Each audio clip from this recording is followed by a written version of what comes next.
Salam menjua-jua, nah di Bapak Tulang Rasunina, semoga kita semua sehat, tidak kekurangan satu apapun, dan masih bisa bersyukur dalam keadaan apapun.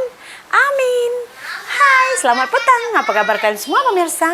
Nah, saya harap kalian semua baik-baik aja petang ini pemirsa. Hari ini saya mau bersih-bersih rumah lah. Sambil kita bercerita tentunya, betul tak pemirsa? Jadi hari ini kita bersih-bersih rumah sambil bercerita karena mbak saya sudah oke. Jadi kemarin mbak saya itu kan dimasukkan air oleh anak saya. Udah gitu nggak ada lagi suara bunyinya. Kalau kalian pun perasan, beberapa hari ini tuh waktu saya di Indonesia tuh saya pakai mic pun ada mic bunyi nging. Jadi nggak ada lagi bunyi ya kan. Pas pula keuangan udah sekarat. Jadi saya kemarin itu saya nggak mau order lah di Shopee. Saya mau beli yang ini satu saja dengan receiver satu tuh turun harga. Lepas tuh Kak Ros kata Sri, hari itu kakak pun macam itu juga handphone kasih kering pakai hair dryer apa semua dia suruh. And then saya tak pakai hair dryer pun, and then saya keringkan saja 2 hari saya keringkan. Tengok sekarang sudah on, gak ada lagi bunyi nging. Tinggal beli aja tadi kabel hitamnya ini. Kebetulan kemarin kan tinggal di Indonesia kabelnya ini. Jadi tadi beli ya udah pemirsa, syukur sekali. Oh my goodness. Sah, jom kita bersih-bersih jom. Mau bersihkan ini bagian dalam rumah dulu pemirsa. Pas itu nanti baru kita keluar. Ini pun udah pukul 5 nih. Belum masak lagi. Jadi cepat-cepat lah biar sempat masak nanti bagi makan anak-anak semua.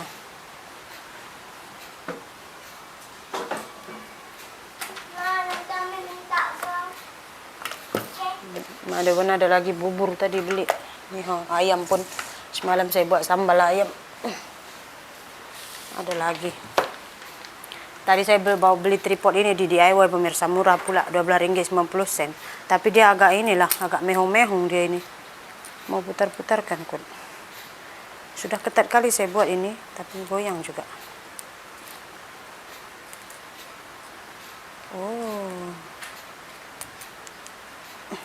Simpan. Untuk tangan boleh, untuk table boleh, nampak. Nah, Rp12 saja kan. Alright.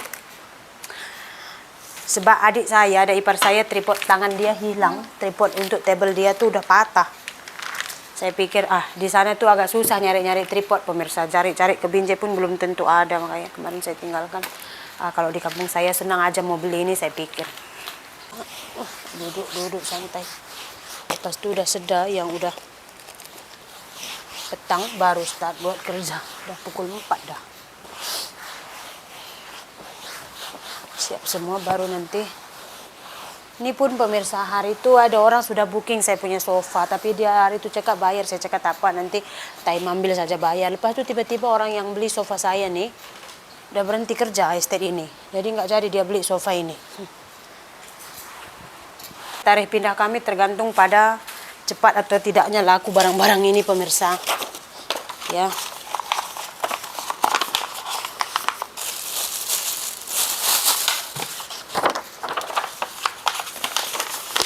Tadi saya ingat mau beli box ke pasar untuk boxkan saya punya barang. Nah, rupanya tutup kedai itu, jadi belum bisa lagi beli box. Mau packing semua barang ini. Udah buat rumah kan, kalau boleh itu jangan tinggal terlalu lama lah, apalagi beresiko kan, takut.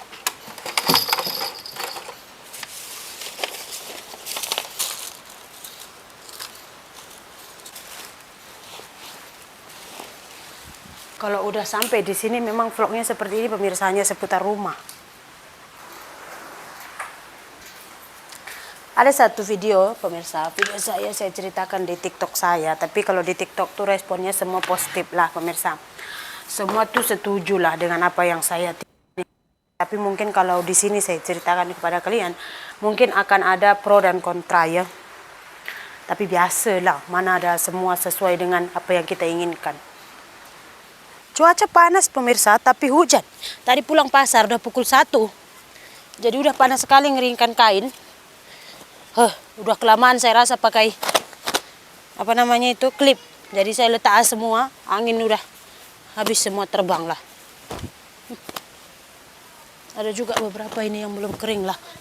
Abe, kasih kering pukul 1. Pukul 4 udah hujan ini Tak kuat sangat, dia pun hujan macam tak serius ini. Tapi tak apalah, nanti kuat. Baju ini pun saya mau pilih-pilih mana mau dibawa, mana mau dibuang. Kalau udah koyak-koyak ini, dia terbuang sajalah kan.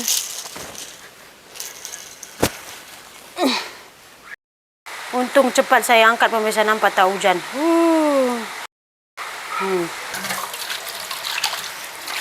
Oke pemirsa, apa yang saya mau share di sini adalah pemirsa, mungkin ada sebagian dari kalian yang sudah melihat video saya di TikTok karena udah ditonton juga hampir 50.000 orang ya. Nah, jadi itu ceritanya begini pemirsa. Pulang dari Indonesia itu kan kita menginap di hotel di dekat kedutaan Indonesia. Berjaya Hotel namanya pemirsa. Jadi masih kita check-in, masih kita mau menyewa itu. Suami saya itu ada request lah, katanya begini. Boleh tak bagi bilik yang boleh hisap rokok, kata suami saya. Jadi dibaginya lah bilik di lantai 9, di mana dalam bilik tuh boleh dibuka tingkap gitu. Jadi boleh hisap rokok dari dalam bilik lah. Nah, jadi hotel itu tuh menyediakan breakfast, sarapan. Jadi sarapan lah kita pukul 8.30 ke bawah. Nah, sebenarnya kan saya sudah bilang ya, dari awal tuh suami saya udah minta bilik yang boleh hisap rokok. Nah, jadi selesai sarapan, kata suami saya itu begini, bawa anak-anak sekali naik atas lah. Saya mau hisap rokok dulu, dia cakap. Saya tahu dalam bilik juga sebenarnya boleh hisap rokok. Jadi saya bilang, saya tak tahu macam mana mau naik ke atas. Jumlah antar saya sama anak-anak. Dalam kan boleh hisap rokok, gitu saya bilang kan.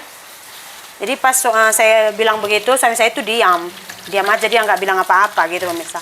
Selesai anak-anak sarapan semua,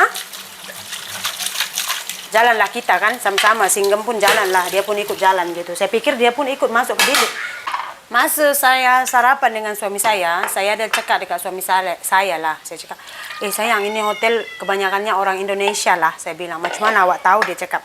Jadi masa Singgem ambil makanan, ada yang samping saya duduk tuh, dia pakai bahasa Chinese. Lepas tuh bila dia dengar saya bilang, nakku gitu kan.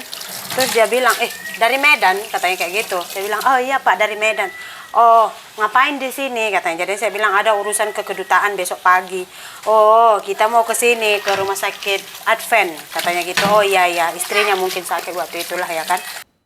Jadi yang depan saya pun macam itu juga gitu pemirsa. Jadi saya pikir semuanya orang Indonesia. Jadi saya bagi tahu sama suami saya lah. Oh iya Kak, dia cakap, iya banyak orang Indonesia, saya bilang. Jadi sudah sampai di depan pintu lift, suami saya berhenti. Lepas itu dia keluarkan kad. Memang ada 3 kad lah bilik tuh, lock line, buka line gitu pemirsa. Jadi ikutlah suami saya sampai pintu lift. Sampai di pintu lift, dia keluarkan kad semua. Dia bilang sama anak saya, Silas ini begini, Ami, nanti tolong buka pintu ya. Mak tak paham.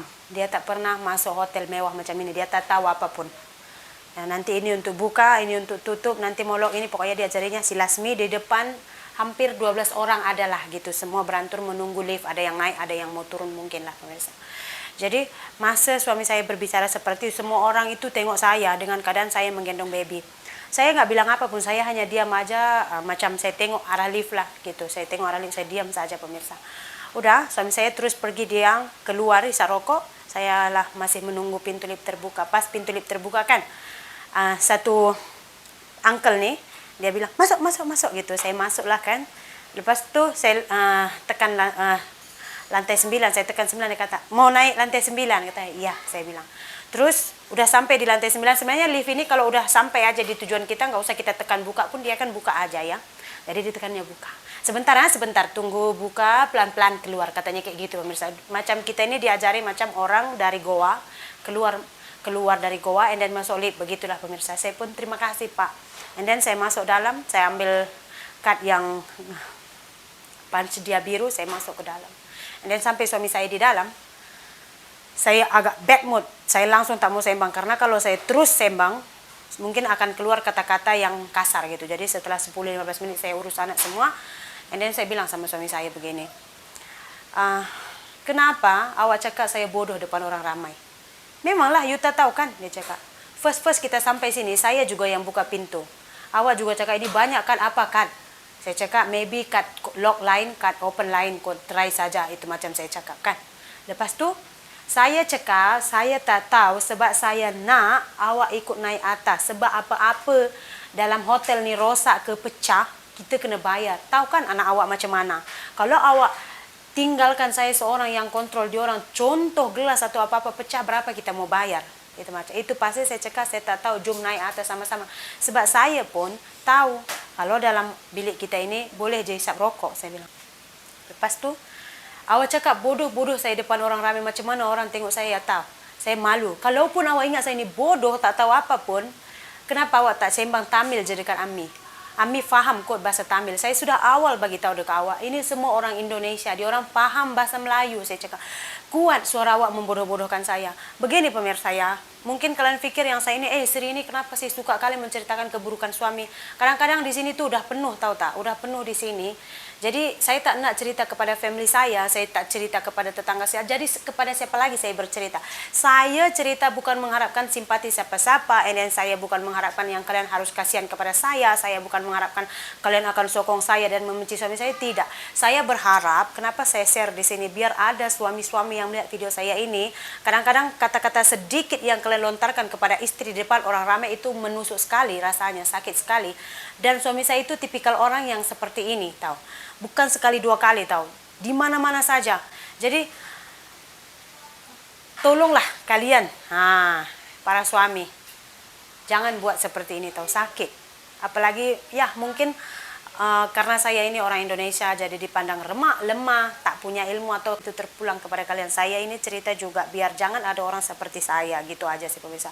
Kalau pendapat kalian sih kenapa memburukkan suami ini, itu enggak sih. Saya rasa ada banyak tipikal suami seperti suami saya ini, dan itu saya rasa bukannya masalah sekali dalam rumah tangga, tapi kalau berlarut-larut dia akan jadi masalah besar. Di TikTok saya seperti ini tuh banyak yang setuju dan banyak yang bilang yang pernah merasakan hal yang sama. Jadi tolonglah, walaupun kami ini wanita ya kan, walaupun katakan itu lelaki adalah pemimpin dalam rumah tangga, tapi tak salah untuk lelaki menghargai dan menjaga marwah suami, khususnya di depan orang ramai. Kalau Anda sendiri tak boleh menghargai, tak boleh menjaga marwah istri Anda, macam mana pula orang lain? Contoh di depan mata Anda nanti anak kecil memaki istri Anda, macam mana perasaan Anda?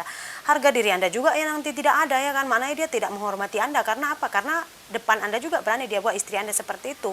Padahal Anda tidak sadar kenapa mereka berbuat seperti itu, karena Anda yang mengajarnya. Betul tak? Pemirsa, itulah dia videonya. Bye pemirsa.